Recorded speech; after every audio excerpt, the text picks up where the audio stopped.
Hey, and welcome, Psych2Go community. Thank you for all the love and support you've given us. Your ongoing support and desire to assist others with psychology is what helps us continue delivering quality content tailored just for you. Now let's get into this week's topic: love, partnership, soulmate. So many of us spend a good chunk of our lives looking for the one. But what happens when we actually find someone? How do we know if they're the person who's right to spend the rest of our lives with? Or even if starting a relationship with them is the right choice? While compatibility is no guarantee of longevity, studies show that it is directly related to the quality and satisfaction of our relationships. Simply put, the more compatible you and your partner are, the happier you're likely to be with them. Everybody has their own ideas about what qualities and traits their dream partner should have, but rarely do we ever find someone who's a perfect match. Instead, we learn to compromise where we can and grow to love people in spite of their flaws and imperfections. However, it can be hard to differentiate normal differences from incompatibility. So, if you're wondering whether or not you and your significant other are incompatible, here are 7 telltale signs that you probably aren't right for each other. 1. You don't get each other. Right from the get-go, this can tell you a great deal about how good of a match you and your partner make. If you have a hard time understanding how they're feeling, what they're thinking, or what they need, then they might not be the one for you, and vice versa. It's better to be with someone you can be in sync with, someone who picks up and understands your nonverbal cues. They can discern your tone of voice and get what you're trying to tell them. Otherwise, miscommunication and misunderstandings can pile up in your relationship. 2. You're too different from each other. While it's technically true that opposites do attract, every solid, healthy couple should share at least a few similarities with their partner. This doesn't mean having to like all the same music or movies that they do, or even share the same hobbies as them. In fact, it can even be refreshing to be in a relationship with someone radically different from yourself. Sadly, though, the excitement won't last forever. If the similarities are too scarce or non-existent, once the new and shiny effect wears off, you're both left with someone who doesn't share the same humor, interests, values, ideals, or principles, making it difficult to relate to one another in any meaningful way. 3.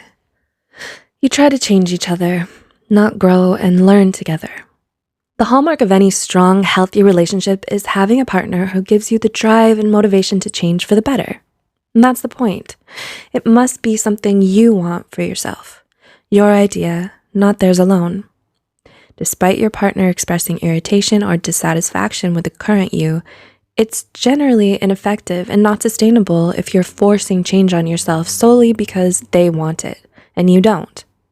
You have to want it for you, and this goes for many things, whether it's the way you dress, speak, or who you hang out with.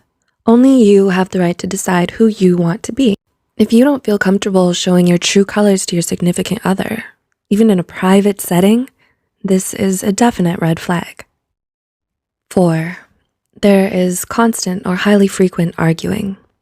It's perfectly normal and healthy to disagree with your partner about something from time to time, especially if it's over something that's important to the two of you.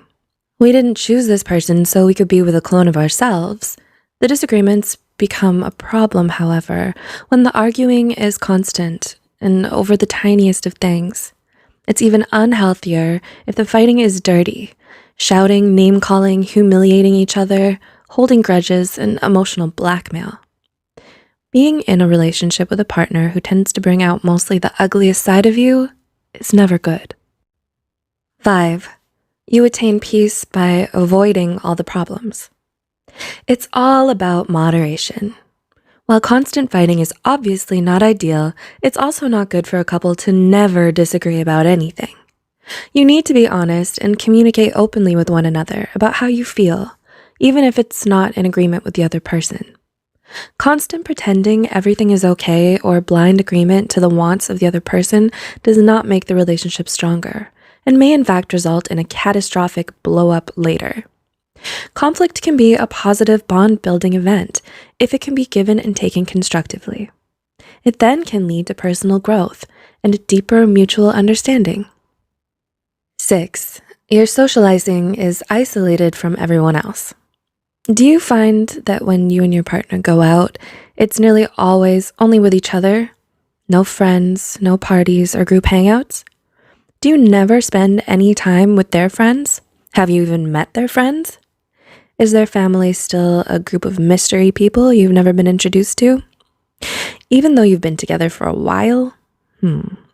If you answered yes to any of these, this could be a potential problem. It's important that you spend time with your partner's loved ones and get to know them better. Couples who make the effort to be close with the other important people in their partner's lives tend to have longer and happier relationships. And 7, you're not attracted to them. Lastly, but most importantly, even when everything seems perfect on paper, if you don't have any romance or chemistry, it's simply not going to work.